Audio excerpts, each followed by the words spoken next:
تتويج المنتخب المغربي، شهدوا كم من لقب تحصل عليه المنتخب المغربي، 1 2 3.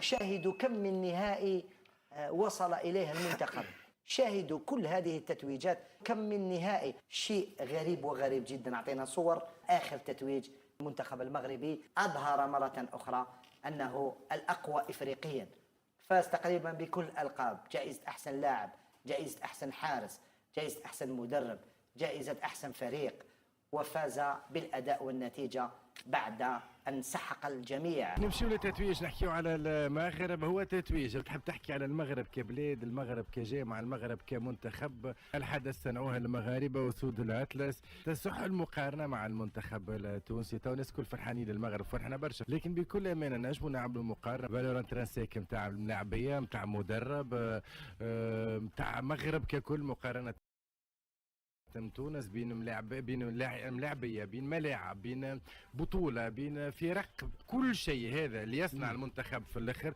خلينا نبداو في لا تصح المقارنه. المغرب نظمت امورها، المغرب استنات وبنات، كي بنات لقات وين باش تسكن. المغرب واصلت وصح عليهم وربي يجيبهم في الصواب. المنتخب المغربي كان مسيطر ويتمكن من إحراز هذا اللقب الغالي. شاهدت اللقاء النهائي، صدقني يا سمير، كنت نشوف المباراة والمستوى تاعها وقارنت بمستوى منتخبنا، قاعد نفكر، قلت أننا لو نواصل بهذه الطريقة 20 سنة لقدام ما نقدروا نديروا والو.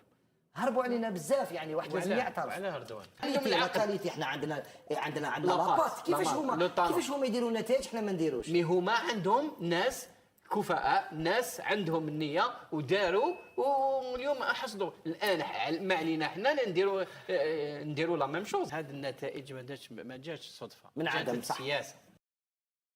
نحاول الفساد، بالك كان عندهم ما كانش عندهم واحد الوقت ولا ما عندهمش اموال، داروا سبوا كما يقولوا، سبوا، خلاو الوقت يمشي. الان راهم يحصدوا في الالقاب، يحصدوا لي فرويج ترابا. في الفيدراليه المغربيه هناك استراتيجيه، يا ان بلان ما صافي بارتي دو استراتيجي. شوف ملامح الاستراتيجيه كيفاش تبان. il fait partie de sa stratégie. C'est quelqu'un qui vit au Maroc, qui suit la stratégie marocaine en matière de football. هو راهو غزل فما في العقليات، لا دياسبورا اللي عندهم هما مش اللي عندنا نحن، كلهم يلعبوا دخله وتيران وبطوله تمشي وبطوله ما تقصش، معناها ريتم اخر. دونك هما معناها زاد لا كونديسيون فيزيك ريتو معناها ما يتعبوش. نحن اون في دي زيفور باش نكملوا بارتي، معناها نحن هذيك لا ديفيرونس. هما يخدموا معناها ريت لي سونتر دو فورماسيون. ما نقول لك اكبر خطا الان تعليقات مفتوحه محمد مع بركني. تبين ان اكبر خطا هو المشاركه في هذا الشان، لان ما كاش مشروع، وهذا امر، هذه حقيقه لازم نقولوها.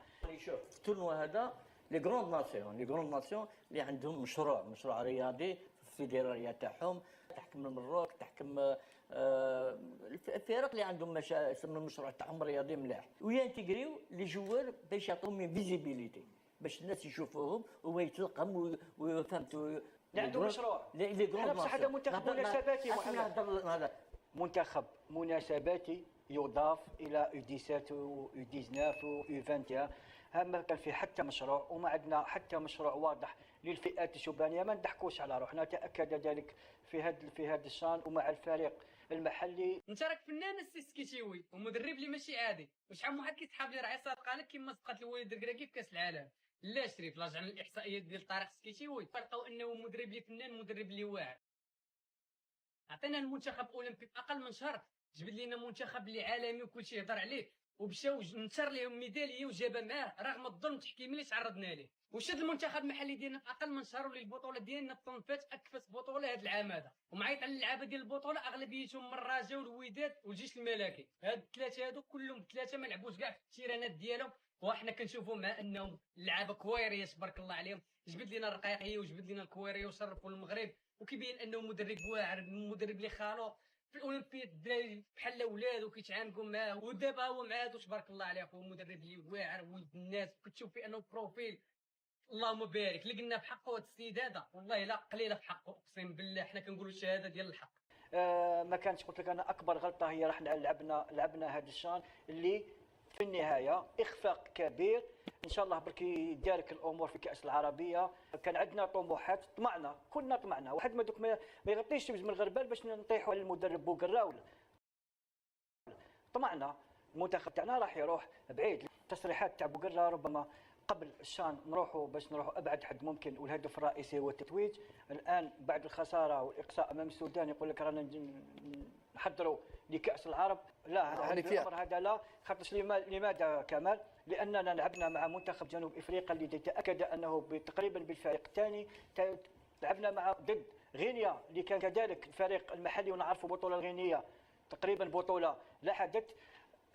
تقصينا امام بدون ذكر النيجر، تقصينا امام السودان اللي عنده فريقين كمال يلعبوا في البطوله الموريتانيه. اذا والنيجر قلت لك بدون ذكر النيجر، خاطر هذه كارثه. النيجر ما ربحناهاش. ومبروك للمنتخب المغربي المحلي نهائي الشان الفوز باللقب، وفوز مبلغ قيمته 3.5 مليون دولار. كما نعرفوا المنتخب المغربي بالله باش نفتح قوس صغير على انسحاب المنتخب التونسي من الشان. علاش؟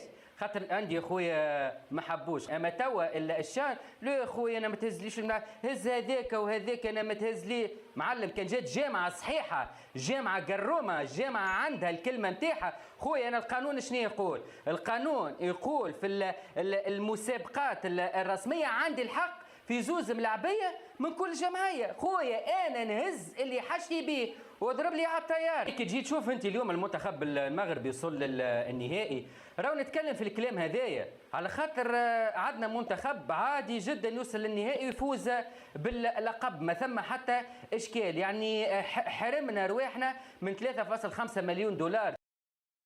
نجح المنتخب المغربي المحلي في كتابة فصل جديد من المجد الكروي بعد تتويجه بلقب كأس إفريقيا للمحليين للمرة الثالثة في تاريخه، عقب فوزه المستحق في النهائي على منتخب مدغشقر.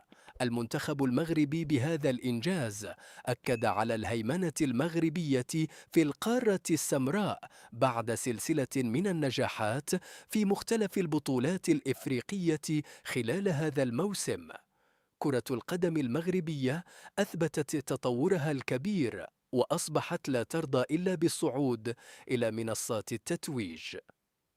المنتخب المحلي صنع التاريخ بإحراز اللقب ضد منتخب مدغشقر، والجماهير المغربية تنتظر الآن منتخب الكبار في الكان القادم على أرض المغرب. اكتبوا لنا رأيكم وآرائكم من خلال التعليقات.